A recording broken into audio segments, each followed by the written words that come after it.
Société, droit et liberté avec Frédéric Bérard à C'est jamais pareil. Encore un beau buffet d'actualité où on va piger ce matin pour vous proposer une belle assiette qui fait le tour de plein de sujets avec Frédéric Bérard. Il est avocat, docteur en droit et chroniqueur avec C'est jamais pareil depuis plus d'1 an maintenant. Frédéric Bérard, salut.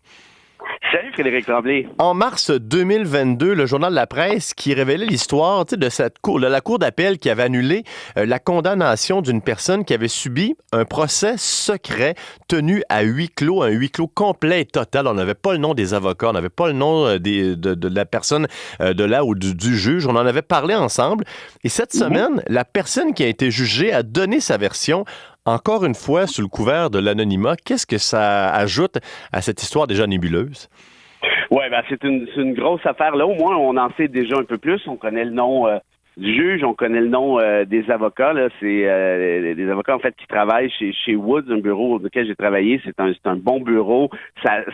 On dit, l'adage veut, Frédéric, qu'il n'y a pas de meilleur désinfectant que le soleil. C'est-à-dire, quand il y a de la transparence, les gens baissent les gardes, disant, OK, voilà, c'est tout ce qu'il en était. Ceci dit, on en rajoute quand même une couche aujourd'hui parce que la personne visée, dans ce cas-ci, l'informatrice de police, poursuit les autorités en dommages et intérêts, disant qu'on l'a instrumentalisé, qu'on lui a fait subir un paquet de trucs ici et là. Donc toute l'histoire n'est pas complétée, mais on comprend un peu mieux là c'était quoi l'affaire, c'est-à-dire qu'il y a quelqu'un qui a été coincé dans un engrenage par une certaine manipulation, une instrumentalisation policière en quelque sorte.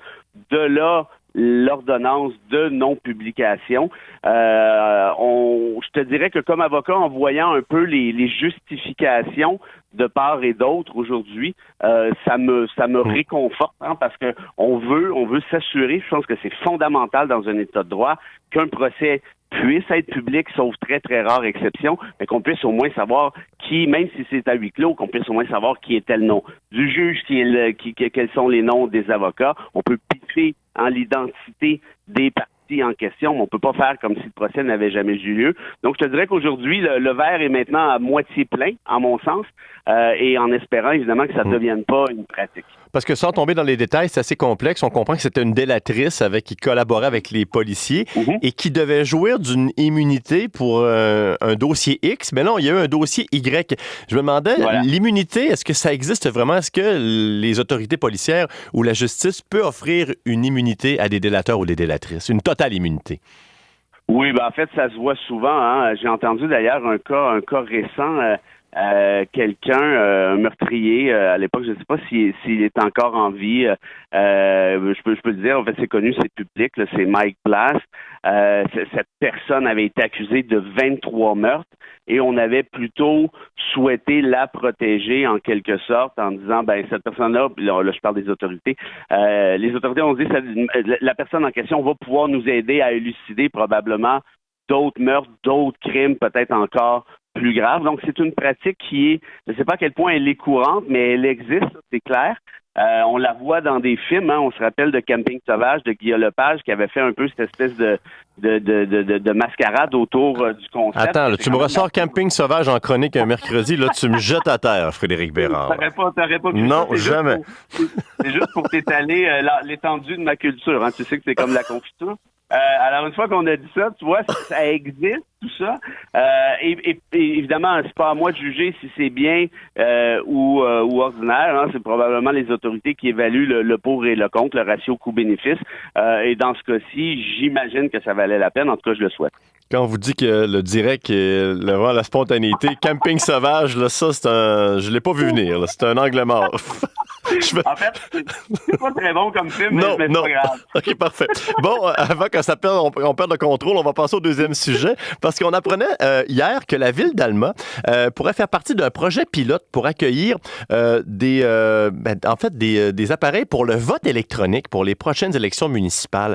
Est-ce qu'on est rendu là maintenant au vote électronique en 2023 au Québec? Écoute, moi, j'aime beaucoup l'initiative, puis je suis content qu'il y a des projets pilotes, hein, on s'entend bien, hein, parce qu'il y a des conséquences qui peuvent être très, très, très néfastes hein, si ça vire mal. Tout ça, on se rappelle d'ailleurs à tout le fiasco de la SAAQ là, mené par le ministère d'Éric Kerr. Dans le cas du vote électronique, Frédéric, ce serait encore beaucoup plus sérieux s'il y avait un dérapage. Pourquoi? C'est parce qu'il y a probablement une élection qui serait truquée là, en quelque sorte, qui serait dont les données seraient faussées. Donc, nécessairement, si on veut aller dans cette direction-là, puis je le souhaite, il va falloir y aller avec énormément de prudence et de minutie, notamment et surtout d'un point de vue sécurité, d'un point de vue technologique. Mais au final, l'essence de cette même idée-là, c'est quoi? C'est de dire 2023, faire sortir les gens de leur salon, là, c'est compliqué. Hein? Depuis la pandémie, depuis les Zooms, les Teams et compagnie, il y a combien de conférences qui existent encore aujourd'hui, des congrès, des ci et des ça, versus en 2019? Évidemment, il y en a énormément moins. On a adopté cette espèce de culture-là du « je reste chez moi la plupart du temps », sauf quand, évidemment, c'est nécessaire. Et là, quand on regarde les taux de participation aux dernières élections, qu'elles soient fédérales, provinciales ou municipales, on est dans des taux absolument anémiques. Donc, pour moi, tu peux pas vraiment mener une démocratie à bon port avec des taux de 30, 35, 40% au niveau municipal, 55, 60% au niveau québécois. Ça doit évidemment être galvaniser tout ça, et peut-être que la meilleure façon de procéder, c'est de dire aux gens, regarde, reste chez toi, là, prends ton Beauvril bien au chaud, ne t'inquiète pas, voici comment tu peux aller voter, tu as besoin de rentrer ici, tu as besoin de rentrer ça. Mais je le répète encore, tout est une question, évidemment, ici, de sécurité, de technologie. Et c'est la bonne façon de faire, de commencer avec des élections au niveau municipal, à ton avis? C'est sûr que pour un projet pilote, un projet pilote, c'est quoi? C'est qu'on essaie de voir comment ça va fonctionner sur le terrain, sans nier l'importance de la démocratie municipale. Évidemment, je ne dirais jamais un truc semblable et je ne le pense pas. C'est quand même pas mal moins compliqué gérer un projet du genre dans une municipalité comme Alma versus à l'échelle, par exemple, fédérale avec 38 millions de citoyens et peut-être 29 millions d'électeurs. Donc, qu'on y a à la petite échelle, ça me semble plus logique. Maintenant, est-ce que ça va donner des résultats qui sont probants? Peut-être que oui. Est-ce que si on a des résultats probants à Alma, est-ce qu'on va appliquer ceux-ci, la formule immédiatement à Québec ou à Ottawa? J'espère que non, parce que là, encore là, tout est une question d'ordre de grandeur. Mais au moins, si on y va par à petits pas, si on peut dire ça comme ça, c'est peut-être la meilleure des solutions. On rappelle qu'Alma n'est pas seule. Elle ferait partie avec quelques municipalités des villes dans ce projet pilote. On vise pour 2025. Et on va terminer la chronique. Il y a 22 ans, les attentats du 11 septembre, on le sait, ont chamboulé l'ordre mondial et la guerre au terrorisme. Il y a eu des commémorations qui se sont déroulées lundi aux États-Unis. Et on entendait les témoignages de certaines familles des victimes qui ont questionné le sort des suspects qui ont abouti à Guantanamo. À chaque fois qu'on mentionne Guantanamo, c'est un sujet qui te touche. Comment on peut interpréter les propos des familles des victimes des attentats du 11 septembre? Évidemment, les familles des victimes ont toute mon empathie, mes sympathies. Moi, évidemment, je suis en faveur de la lutte au terrorisme à 1,000,000%, mais je pense simplement que les États-Unis l'ont échappé en quelque sorte, n'ont pas mené une lutte qui était probante. La meilleure preuve de ça, Frédéric, c'est que les accusés du 11 septembre sont à Guantanamo depuis le tout début et ceux-ci n'ont toujours pas été condamnés. Et pourquoi ils n'ont pas été condamnés à ce jour? La réponse est très simple, puis je l'ai vérifié sur place. C'était pas si compliqué que ça. Il n'y a pas de preuves suffisantes. Donc, on a fait un gros show politique, mais la justice n'aura probablement jamais lieu. Et ce qui est dommage, c'est que n'aura jamais lieu d'un bord et de l'autre, parce que quand tu es accusé de quelque chose, on s'attend à ce que tu aies un procès dans un délai raisonnable avec de la preuve, que tu puisses te défendre devant un juge indépendant, devant un juge impartial. Or, ici, très clairement, ça n'arrivera pas. Pourquoi? Parce qu'on n'a pas cette preuve-là. Et de l'autre côté, ce qui est aussi dommage, pour pas dire absolument triste, c'est que vous avez combien de familles de victimes qui attendent depuis plus d'une vingtaine d'années, maintenant, le calcul-là, ça fait 22 ans qu'on attend un procès où les responsables de ces attentats abjects soient condamnés en bonne et due forme. Or, ça n'arrivera pas parce qu'il n'y a pas de preuves et on aime mieux, puis c'est ce qui se passe actuellement à Guantanamo. On a fait la même affaire avec Omar Khadr.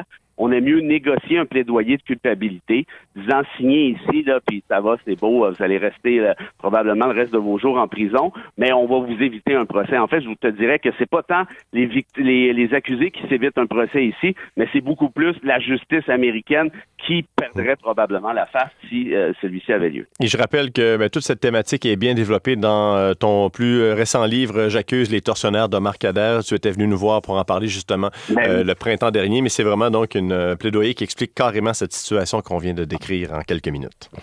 Merci. Frédéric Bérard, avocat, docteur en droit et chroniqueur, pas cinéma, OK? Ça, on va te le... on va enlever ça de la liste, OK? Merci. Si je poursuis dans cette voie-là, je risque de perdre au moins un job, c'est avec toi. C'est ça, exactement, c'est très clair. Frédéric, salut, à la semaine prochaine. Salut, bye à bientôt tout le monde.